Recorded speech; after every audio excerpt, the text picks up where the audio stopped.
It wasn't completely surprising, although it was very disappointing to see obvious human contamination of the deepest point in the ocean. Because when I first got to the bottom, it seemed very pristine, almost like a moonscape, and I did see life.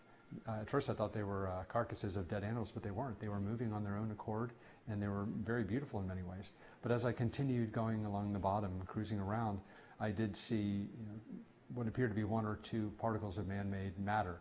I don't know if they were plastic or metal, but they definitely had sharp edges, and one of them had what looked like a letter on it, printed. So they were obvious contamination. We're diving in places that have never been visited by man before. And so we're typically finding 2 or 3 new species in every major dive that we do.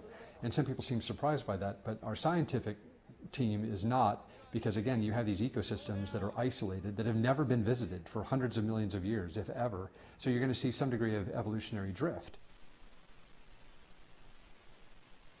I think that there's so many regulations that are not enforced, or they're simply not in place, that can control contamination going to the ocean, because once it goes into the ocean, it'll be degraded and it'll flow all over the world because the currents will carry it that way.